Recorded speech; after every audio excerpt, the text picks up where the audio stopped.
दिल्ली विज्ञान भवन में अटल बिहारी वाजपेयी जी जयंती के पूर्व अवसर पर अटल सम्मान कार्यक्रम आयोजन वीरवार को किया गया। इस कार्यक्रम में मुख्य अतिथि के रूप में भाजपा शीर्ष नेता श्याम जाजू और उत्तर पूर्वी जिला लोकसभा सांसद मनोज तिवारी, गोंडा विधानसभा विधायक अजय महावर रहे। कार्यक्रम में देश की जानी मानी करीब 25 विभिन्न क्षेत्रों से हस्तियों को अटल सम्मान से सम्मानित किया गया। सांसद मनोज तिवारी ने सभी को सम्मानित किया। पहले उनके तिलक किया गया, फिर उन्हें उचित पुरस्कार से सम्मानित किया। यही नहीं, सम्मान के दौरान मंत्रोच्चारण भी किया गया। हमारे संवाददाता योगेश कुमार सोलंकी ने लिया खास रिपोर्ट का जायजा। मनोज जी, यहाँ बहुत सारी हस्तियाँ आपने सम्मानित की हैं, क्या कहना चाहेंगे? चूंकि एक महान हस्ती का जन्मदिन है तो कई हस्तियों को सम्मानित होना चाहिए। अटल जी का जन्मदिन है 25 दिसंबर को और इस उपलक्ष्य में हम लोग बड़े दिल्ली के सम्मानित लोगों को सम्मान देकर उनका उत्साहवर्धन करें। मैं जो मुख्य अतिथि के रूप में श्याम जाजू जी हमारे साथ है। श्याम जाजू जी, बात करें आज जो कार्यक्रम देखा गया है और एक महान हस्ती जिसे दुनिया याद करती है, ना कि एक राजनेता के कवि के रूप में भी याद करती है, क्या कहना चाहेंगे? अटल जी का व्यक्तित्व से पूरा देश ही नहीं पूरा विश्व प्रभावित था। उनके जाने के बाद भी उनके स्मरण में पूरे देश में बहुत से अलग अलग टाइप के कार्यक्रम होते हैं।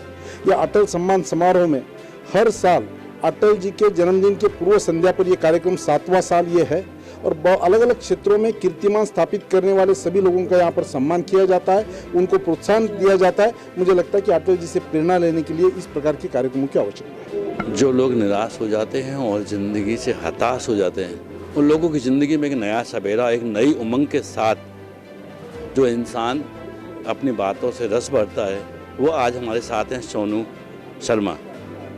आइए बात करते हैं सोनू शर्मा से कि कहाँ से ये टैलेंट आया और यहाँ अटल सम्मान में जो सम्मानित किया। सबसे पहले हम बात करेंगे कि अटल सम्मान जो उन्हें मिला है कितना अच्छा लगा उन्हें। सोनू जी, बहुत बहुत धन्यवाद, आपको बहुत बहुत शुभकामनाएं कि इस सम्मान से आपको नवाजा गया। क्या कहना चाहेंगे? बहुत अच्छा लग रहा है और रियली ऑनर्ड एंड प्रिविलेज। पहले आज यहाँ विज्ञान भवन में जो ये पुरस्कार समारोह आयोजित किया गया उसकी आपको भी बधाई और मुझको भी बधाई है। बहुत अच्छा लग रहा है। सुनो, बात करने से देखा जाता है कुछ लोग आपकी जो वीडियो अभी आपके प्रशंसक यहाँ हमने देखे मिले हैं, उन्होंने लगा है कि आपके से रूबरू भी हुए हैं, वो आपकी वीडियो को देख के उनका सवेरा होता है, उनको एक नई आस मिलती है, तो क्या कहना चाहिए? अच्छा लगता है जब आपकी किसी बात से किसी की ज़िंदगी में थोड़ा सा भी रोशनी आती है तो बहुत अच्छा लगता है। बहुत 2 लाइन ऐसी हमें चैनल के माध्यम से सुनाई जाए कि जो खासकर लोग बहुत अच्छा उन्हें लगता है। बहुत बातें हैं करने की और इतना ही कहना चाहता हूँ आज इस पवित्र मौके पे कि ज़िंदगी में उतार और चढ़ाव ज़िंदगी का हिस्सा हैं और कोई भी आदमी सिर्फ ये ना सोचे कि ज़िंदगी में सिर्फ चढ़ना ही चढ़ना होता है। सीढ़ियाँ ऊपर जाती हैं तो वही सीढ़ियाँ नीचे भी आती हैं और ये प्रोसेस है ज़िंदगी का कि आप आगे भी जाते हैं, पीछे भी आते हैं और कदम कदम पे आपको चुनौतियाँ, चैलेंजेस, ये सब पार्ट एंड पार्सल है। ऐसा नहीं है कि आपके साथ ज़िंदगी में हमेशा अच्छा होगा, कुछ अच्छा भी होगा। कुछ लोग आपकी किसी भी सपनों को लेकर कटाक्ष भी करेंगे। आपकी जब आप अपने कोई सपने, अपने कोई गोल्स उनको बताएंगे तो हंसेंगे भी बहुत सारे लोग। खुद भी आप गिरेंगे बहुत बार इस प्रोसेस के अंदर। ये प्रोसेस है, मतलब ये नेचुरल है, मतलब इसको ये कुछ अजीब नहीं है। अगर आपके साथ ऐसा होता है तो ये अजीब नहीं है। मैं एक छोटी सी बात से इसको और समझाने का कोशिश करता हूँ, आपको समझ आएगा। बचपन में जब हम छोटे थे तो हमारे माँ बाप हमको सांप सीढ़ी का खेल खिलाते थे, वो खेल बंद हो गए हैं। तो सांप सीढ़ी खेल में एक कायदा सा होता था जिसको बंद कर देते थे बाद में। तो हमारी जैसा एक लड़का वो कायदा लेके जब घर पहुंचा तो उसने जब खोला सांप सीढ़ी खेलने के लिए तो उसको लगा यार ये तो ख़राब है, गलत है ये। तो दुकानदार के पास चला गया बोल के कि यार ये अच्छा नहीं है, इसको चेंज कर दो। तो दुकानदार ने बोला बहुत बढ़िया था, हमने तो सबको दिया, तो तुमको क्यों अच्छा नहीं लगा? तो उसने बोला आप खोल के देखो उसको। तो जब दुकानदार ने भी खोला तो उसको लगा हाँ यार ये तो गलत दे दिया, मैं आपको नया दे देता हूँ। अब प्रॉब्लम क्या थी उस कायदे में, जैसे इसको खोला गया तो उसमें सीढ़ी तो थी, सांप प्रिंट नहीं थे। तो बात बड़ी सीधी है कि अगर आप बिना सांप सीढ़ी खेलोगे तो आपको खुद को मज़ा नहीं आएगा। तो कोई ना कोई सांप चाहिए जो ऊपर आपको डसे। फिर आप नीचे आए, फिर आप चलें, फिर डसे, फिर आए नीचे, फिर चलें और चलते रहें तो एक दिन 100 नंबर आ जाता है। तो बिना सांप के सांप सीढ़ी खेलने का मज़ा नहीं आता। तो ये जो सांप हैं बीच बीच में, ये चैलेंजेस हैं और चुनौतियाँ, ये हर ज़िंदगी में होता है, होना भी चाहिए, नहीं तो मज़ा नहीं आता खेल का। सोनू जी, बात करें, कुछ देखा गया है कि क्योंकि सुसाइड की आप से जब बात ही हो रही है तो हम सुसाइड केस बहुत बढ़ते जा रहे हैं। उन लोगों को कहीं ना कहीं हताश ज़िंदगी से और ऐसे कदम उठाते हैं, तो आप उनके लिए क्या राय देंगे? दोस्त बनाएं, अकेला ना रहें, दोस्त बनाएं। इस दुनिया की सबसे बड़ी पूंजी है दोस्त। अगर आप 40-45 साल के हैं और आपकी ज़िंदगी में 4-5 अच्छे दोस्त नहीं हैं तो आपने, मुझे लगता है, कुछ कमाया नहीं अभी तक। तो सबसे अच्छी चीज़ है दोस्त बनाएं और दोस्तों के साथ रहें, जितना समय बिता सकते हैं अपने स्केड्यूल से उनके साथ बिताएं, अपनी बातें उनसे शेयर करें। अगर हम ये ऐसा कर सकेंगे तो जो एम्प्टीनेस है, जो खालीपन है, वो नहीं होता। और ये विचार सिर्फ वो 2-3 सेकंड फ्रैक्शन के होते हैं, वो 2-3 सेकंड निकल जाएं तो सब नॉर्मल है। बिल्कुल सही कहा आपने। मैं एक बार और जानना चाहूँगा, थोड़ा सा क्या संदेश देना चाहेंगे उन लोगों के लिए जो जीवन में निराश होते हैं? कोई ऐसा आप गुरु मंत्र है थोड़ा सा चैनल के माध्यम से?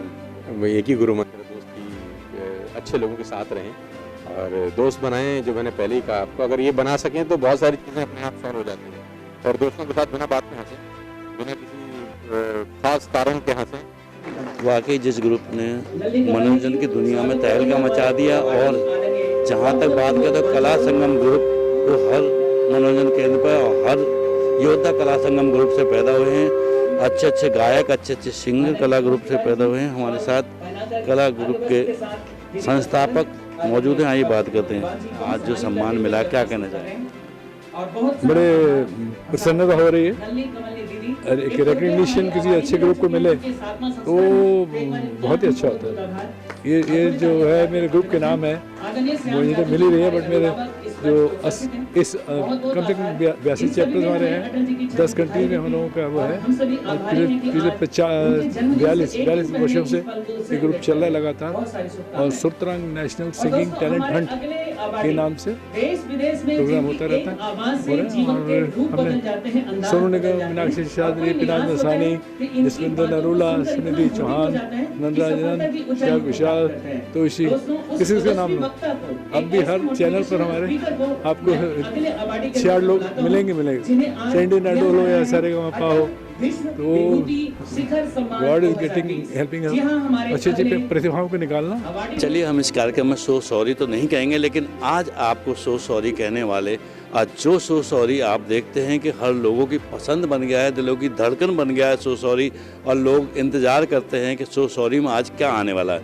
वो हमारे साथ जो सो सॉरी के जन्मदाता हैं वो हमारे साथ मौजूद हैं। आइए उनसे जानते हैं। आपका शुभ नाम जानना चाहेंगे सर? पंकज शर्मा मेरा नाम। पंकज जी, बात करें सो सॉरी, एक ऐसा ब्रांड बन गया है कि लोग उसका इंतज़ार करते हैं। पहले शुरू में भले ही वो अटपटा लगा हो, लेकिन अब लोगों के दिलों की धड़कन बन गया है, करीब पहुंच गया है लोगों के। क्या कहना चाहेंगे? अगर वो लोगों के दिल के करीब है, हाँ बिल्कुल, क्योंकि उसका प्यार मुझे पता है, वो उन लोगों का प्यार जो है मुझ तक पहुंचता है। और यकीनन उसने एक नई तरीके की, मैं बोलूँगा, एक विधा को जन्म दिया है इसके पत्रकारिता के अंदर।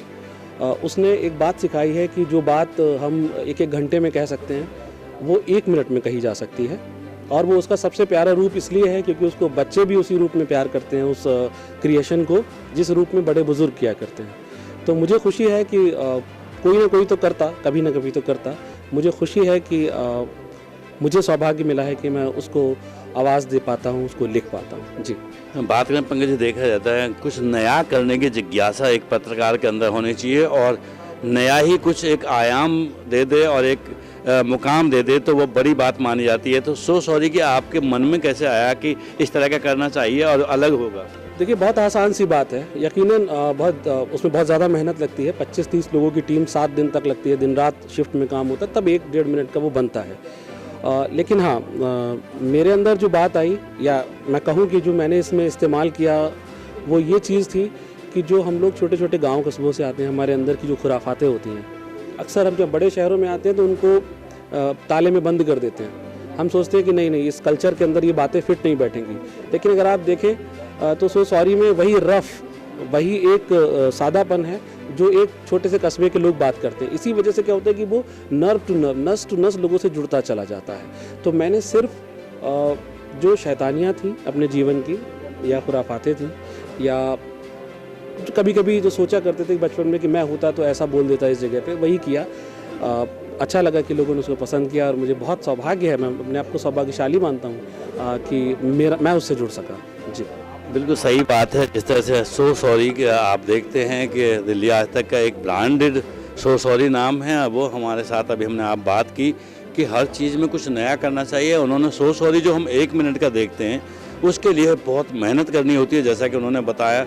लेकिन सो सॉरी, लोगों के दिलों की धड़कन बना, ये उनको अंदाज़ा भी नहीं था। लेकिन जिस तरह का प्यार लोगों ने दिया, वो उनके लिए आभार भी व्यक्त कर रहे हैं। अटल सम्मान में अलग अलग तरह की ख्यातियाँ सम्मानित हो रही हैं, और हमारे साथ बेटी बचाओ बेटी पढ़ाओ में अपना अहम किरदार निभाने वाली मौजूद हैं। उनसे बात करें। क्या नाम है आपका? आन पराशर नाम है मेरा। और बेटी बचाओ बेटी पढ़ाओ एक ऐसा स्लोगन जो हमारे प्रधानमंत्री कितने ही ज़ोर शोर से फैला रहे हैं, उसी से रिलेटेड मैंने कई डॉक्यूमेंट्रीज़ करी हैं। जैसे कि आज की टीनेज ज़्यादा एड्स नहीं देखते पर शॉर्ट मूवीज़ देखते हैं, उसी एरिया में मैं घुसना चाहती थी ताकि हर कोई ये चीज़ समझ सके कि बेटी बचाना और बेटी पढ़ाना कितना ज़रूरी है। उसी को मैंने हमेशा आगे बढ़ाया है। उसके अलावा बहुत से और मॉरल्स हैं जिन पे मैंने डॉक्यूमेंट्री फिल्म्स करी है, चाहे वो हिंदू मुस्लिम एकता हो, चाहे वो सिर्फ बेटियों को बचाना हो या सिर्फ बेटियों को पढ़ाना हो। ऐसा नहीं कि लड़कों को छोड़ा जाता है, लड़कों को भी इक्वालिटी मिलनी चाहिए। हर चीज़ को लेकर मैंने डॉक्यूमेंट्री फिल्म्स बनाई हैं। अभी पिछले साल ही मुझे फनकार अवार्ड, नेशनल फनकार अवार्ड से सम्मानित किया गया है इन्हीं सब से रिलेटेड।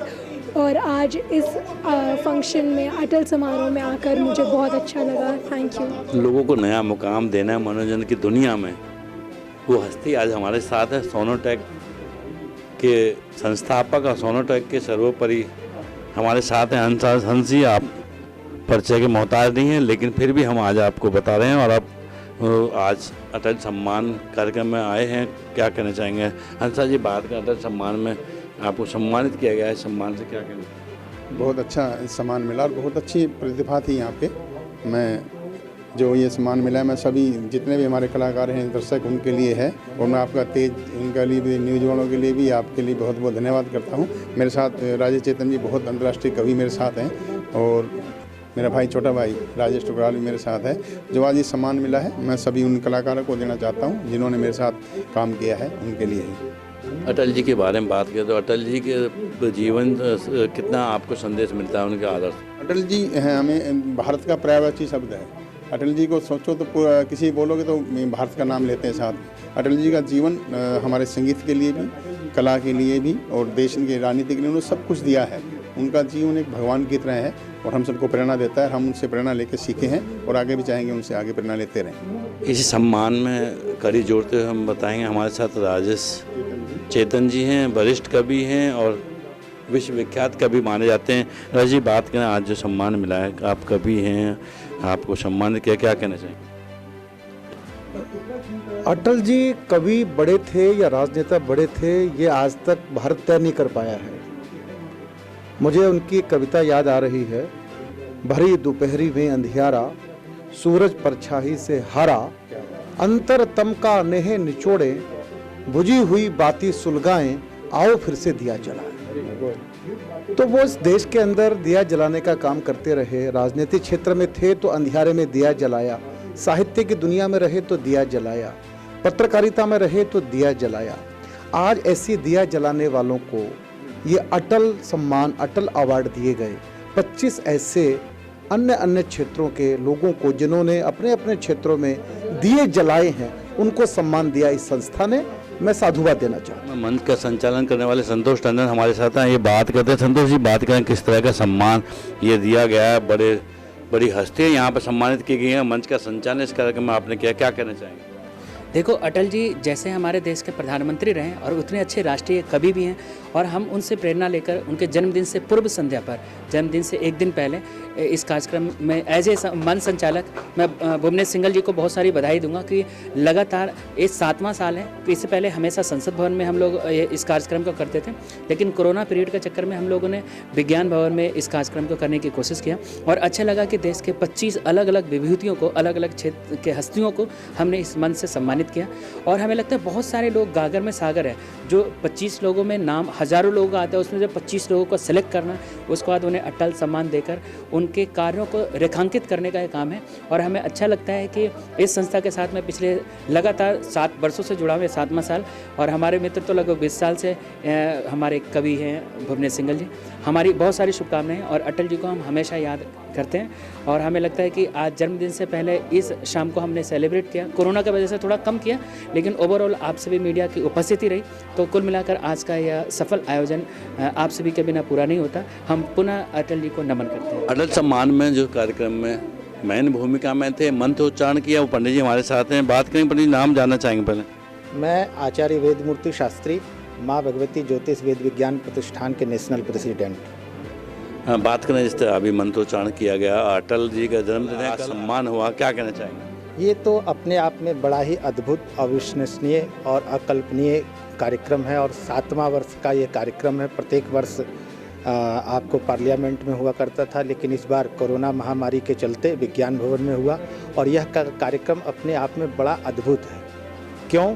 क्योंकि यह कार्यक्रम जब सम्मान दिया जाता है तो इसमें वेद मंत्रों, गुरुकुल के वेद पाठी वेद मंत्रों के द्वारा और शंख ध्वनि के द्वारा, और इसमें जो भी सामग्रियां दी जाती है वह तीर्थ स्थानों से मंगाया जाता है। इसलिए अपने आप में बड़ा ही अद्भुत, अकल्पनीय ये आयोजन है, जिस आयोजन प्रत्येक वर्ष अटल जी के जन्म दिवस के एक दिन पूर्व किया जाता है, बड़ा ही धूमधाम से, और ये अपने आप में बड़ा अनूठा कार्यक्रम है। विज्ञान भवन में आयोजित इस कार्यक्रम में 25 विभूतियों को सम्मानित किया गया। अलग अलग क्षेत्र से लोगों को सम्मान मिला, अलग अलग क्षेत्र से आई हस्तियों को सम्मान दिया गया।